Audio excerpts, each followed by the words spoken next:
રાજકોટમાં 150 foot ring road Balaji hall પાસે એક મહિલાનું વાહન ટ્રાફિક પોલીસે ટો કરી લેતા જોવા જેવી થઈ હતી। એમાં મહિલા બરાબરના પોલીસ કર્મચારી ઉપર બગડ્યા હતા અને આ મામલે ગેરકાયદેસર રીતે તેમનું વાહન ટો થયો તે પ્રકારના આરોપો કર્યા હતા। તે સમગ્ર ઘટનાનો વિડીયો પણ સામે આવ્યો છે, ત્યારે સમગ્ર ઘટનાની વાત કરીએ। નમસ્કાર દર્શક મિત્રો, સ્કાયનેટ મીડિયામાં આપનું સ્વાગત છે। હું છું ફૈઝાન।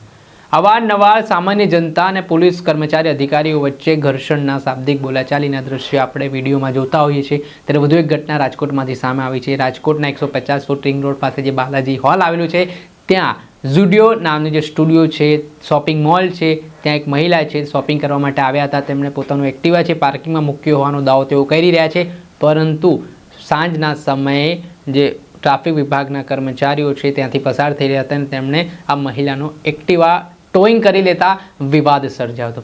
આ મામલાને લઈને જે મહિલા છે તેમનો ગુસ્સો સાતમા આસમાને જોવા મળ્યો તો તેમણે પોલીસ કર્મચારીને જાહેરમાં તતડાવી નાખ્યા હતા અને તેમણે કહ્યું કે તમે મારું એક્ટિવા પાર્કિંગમાં હતું છતાં ગેરકાયદેસર રીતે મારા એક્ટિવાને તમે ઉપાડી લીધું છે, તે મામલે તેમણે બબાલ પણ કરી હતી। પહેલાં એ સમગ્ર ઘટનાનો વિડીયો સામે આવ્યો છે, એ વિડીયો જોઈ લો।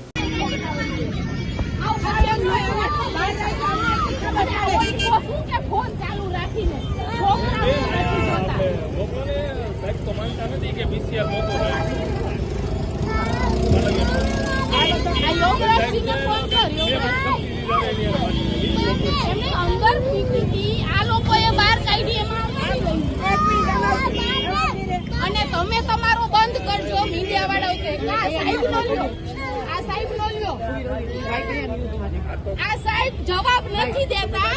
આ સાહેબે ખોટે ખોટી અહીંથી ઉપાડી લીધી ગાડી અને જવાબ નથી દેતા। આમના ઊભા છે, બરાબર કરો ભાઈ। આ સાહેબ ખોટે ખોટી ગાડી ઉપાડી વર્દી છે એનો, સામાન્ય જનતાનું કઈ સાંભળવાનું જ નહીં। આપણા પૈસાની લીલા લીટીઓ સ્ટુડિયોમાં આવેલા છીએ અમે, વ્યવસ્થિત પાર્કિંગમાં ગાડી પાર્ક કરી હતી, છતાંય આ ઉપાડવા વાળાએ ટોઈંગ વાળાએ અમારા બધાની ગાડી ઉપાડી છે અને એનો મેઇન સાહેબ જે છે એ જવાબ દેતો નથી અને ખોટે ખોટી ગાડી ઉપાડેલી છે। જવાબ દેવા મામલે તમને શું કીધેલું હતું સાહેબે? સાહેબ કોઈ જવાબ નહીં, ઈ કે અહીંયા નો પાર્કિંગ છે। અમારી ગાડી પાર્કિંગમાં હતી, આ ગાડી આવી ને જોવો અહીંયા આ ગાડી આવી ને ત્યારે અમારી ગાડી હલાવેલી છે, બરાબર છે, એમાં આ લોકોએ ઉપાડેલી છે। દર વખતે એવું થાય છે કે આજે પહેલી વાર જ આ ગાડી ઉપાડેલી છે।